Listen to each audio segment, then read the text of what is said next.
Thank you for listening to The Leader. We bring news, analysis and commentary from the Evening Standard every day at 4 p.m. Subscribe to make sure you don't miss an episode. Now, from the Evening Standard in London, this is The Leader. Evening Standard, it's your Evening Standard.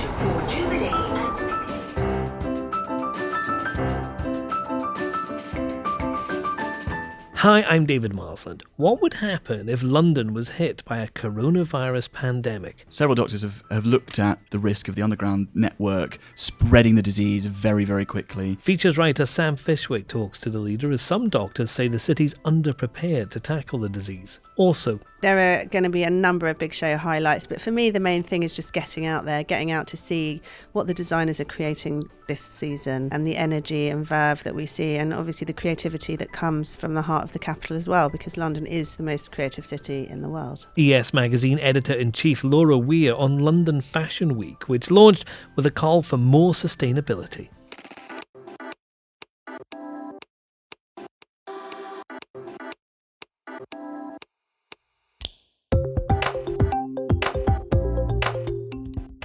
Taken from the Evening Standard's editorial column, this is The Leader. For the whole thing, pick up the newspaper or head to standard.co.uk/comment. In a moment, the warning that London hospitals are not as well prepared for coronavirus as they need to be.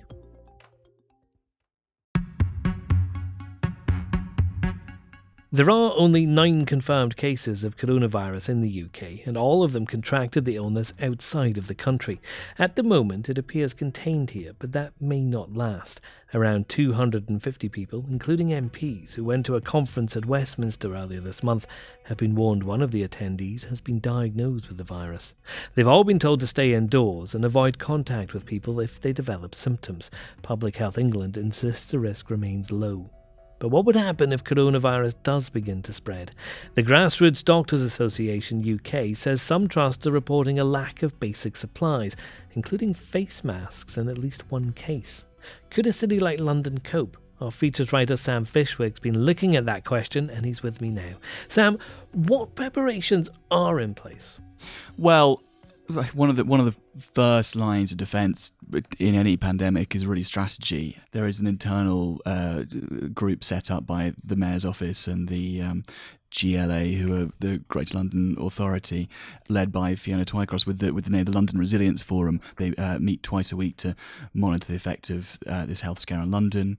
They haven't yet deemed it necessary to establish what's known as the Strategic Coordination Group, which is sort of like London's version of COBRA, who would be in charge of essentially monitoring and connecting all vital services. That's the public aspect. What about private companies? What are the big names doing? Well, they've taken matters into their own hands. I mean, you have international companies like Goldman Sachs, Linklaters and Morgan Stanley, among many who have suspended non-essential business travel to mainland China. I've heard stories of people who work for other companies who even attending conferences. They've been in the United Kingdom, but other people from mainland China have attended, and they've been put on self-quarantine for this 14-day incubation period. You've also got boarding schools that are obviously an issue, especially schools like Westminster, who have pupils who come from mainland China. The advice there, although carefully handed out, is if you can avoid going back to at-risk areas, do. If you can find a way to stay with a guardian or someone else over half term, which is coming up, do. And certainly stay in consultation with the school.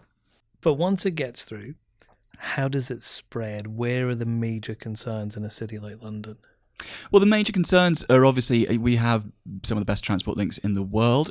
Several doctors have looked at the risk of the underground network spreading the disease very, very quickly. It's important to sort of strike a note of caution with this.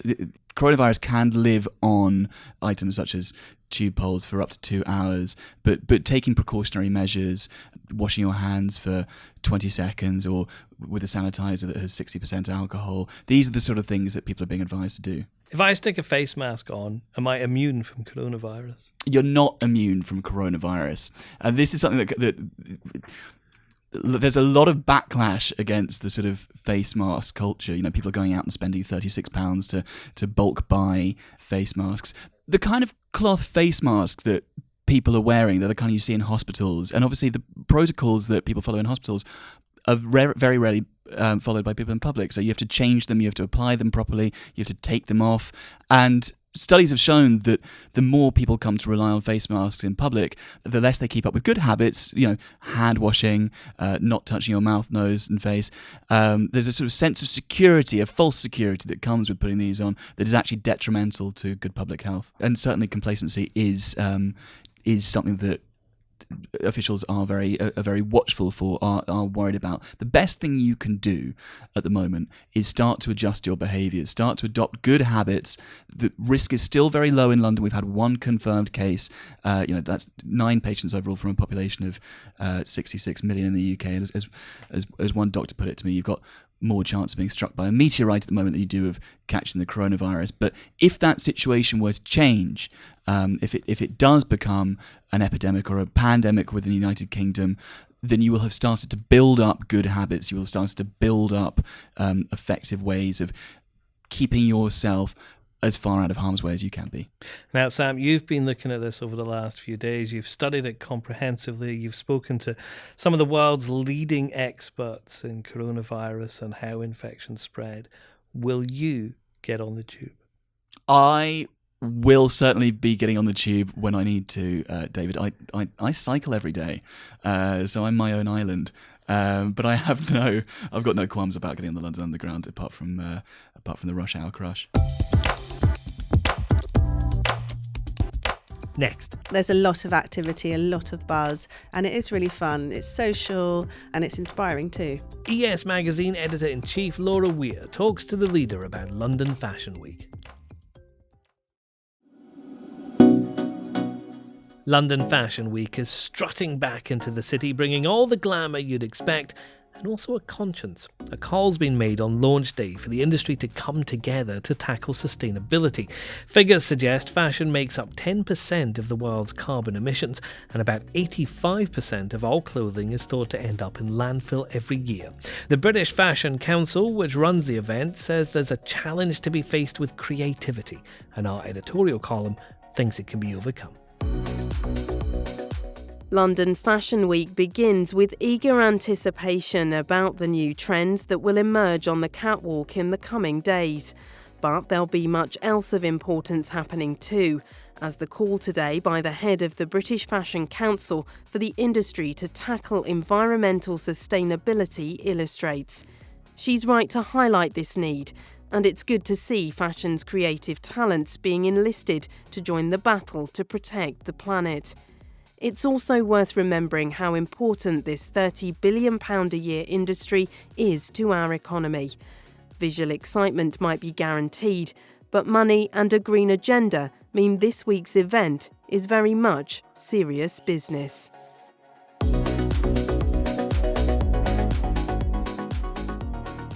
Well, over the next 5 days, there's a packed programme of shows, events and talks, and it's the job of ES Magazine's Editor-in-Chief Laura Weir to keep on top of all of that. She's with me now, and Laura, it's London Fashion Week, and it's also Valentine's Day. Is London still in love with Fashion Week?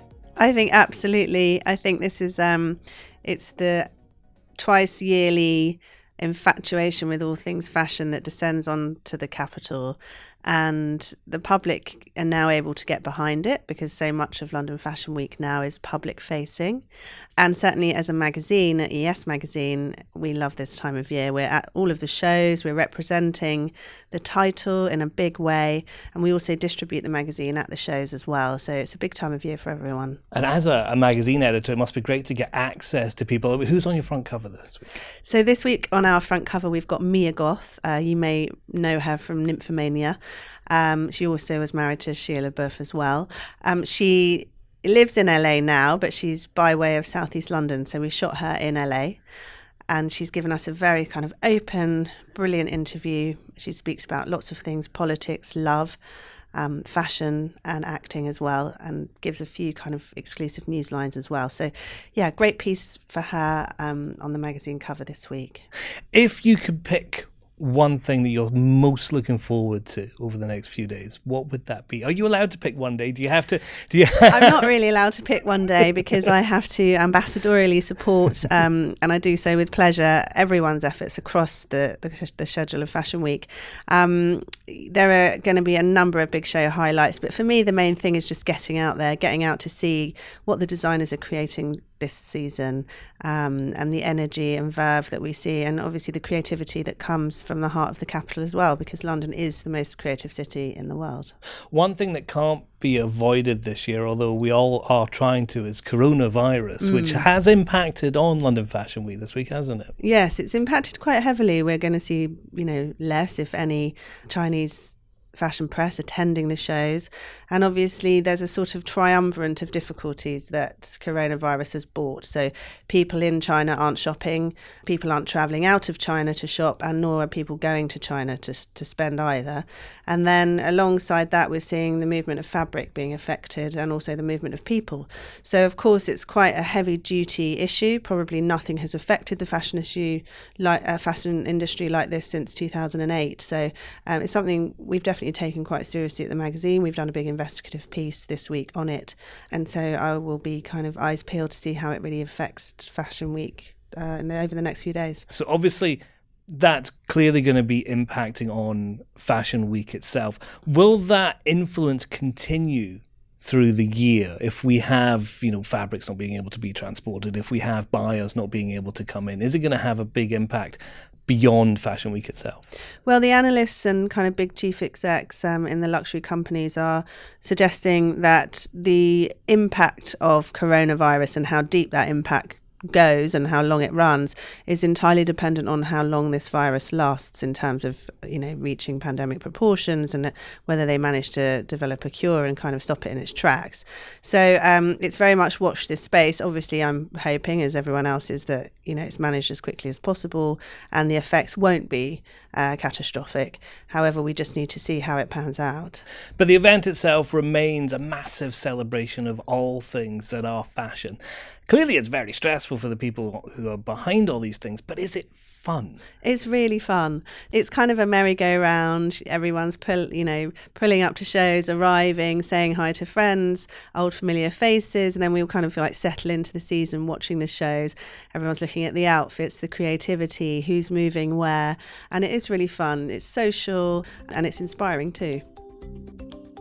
And that's The Leader. Subscribe to your podcast provider and please do share the show with your friends. We'll be back on Monday at 4 p.m.